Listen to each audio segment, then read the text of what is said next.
बिस्मिल्लाहिर्रहमानिर्रहीम। अस्सलामुअलैकुम। कैसे हैं आप सब लोग।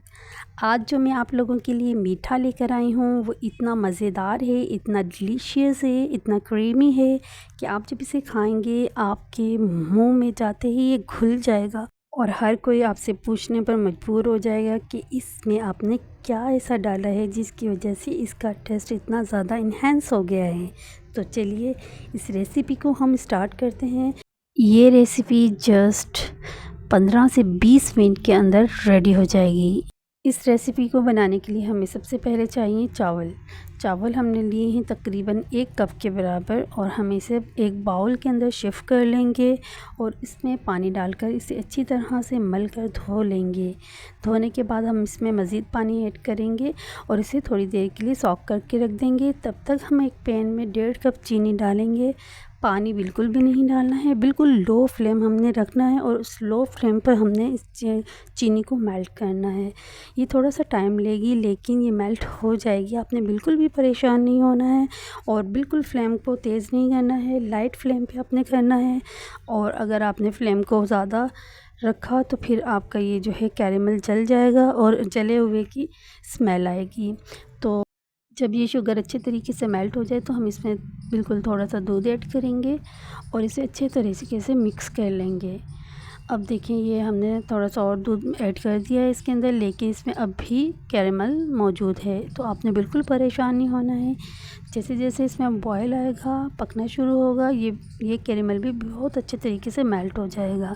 अब हम इसमें मज़ीद दूध भी ऐड कर देंगे, साथ में कुछ इलायचियाँ डाल देंगे खुशबू के लिए। अब हम मुसलसल चम्मच को चलाते रहेंगे यहाँ तक कि इसमें बॉयल आने लगे।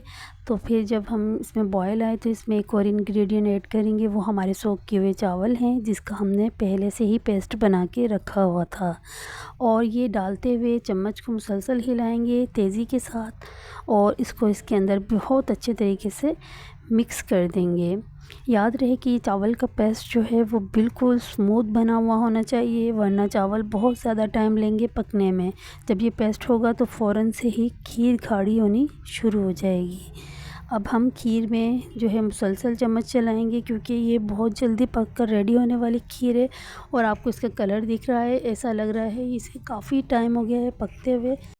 हाँ तो जी ये हमारी खीर बहुत अच्छे तरीके से गाढ़ी हो गई है और इसका कलर भी इतना ज़बरदस्त है कि हम ये कह सकते हैं कि ये काफ़ी देर हो गई इसे पकते हुए। अब हम इसमें एक और इंग्रेडिएंट ऐड करेंगे, वो है हमारा होममेड कंडेंस मिल्क।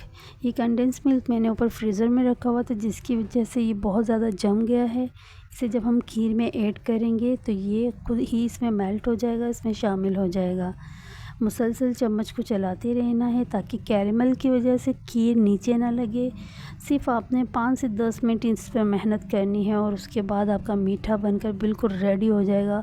आपको इसके लिए 3 से 4 घंटे नहीं चाहिए बल्कि 10 मिनट आपने चम्मच चलाना है और ये आपका मीठा रेडी हो जाएगा। एक चीज़ का ख्याल रखना है, आपने मुसलसल चम्मच चलाना है, खीर बिल्कुल भी नीचे ना लगे कैरेमल की वजह से।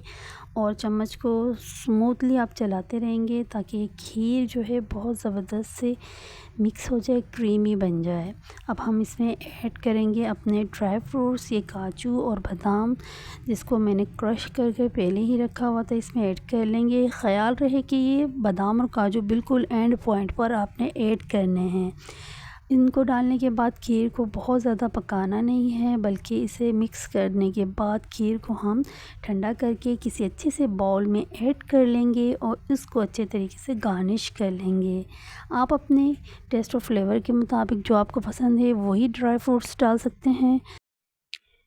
इंशाल्लाह जब आप अपने मेहमानों को ये मीठा सर्व करेंगे तो वो वाकई आपकी बहुत ज़्यादा तारीफ़ करेंगे, आपके खाने की, आपके मीठे की।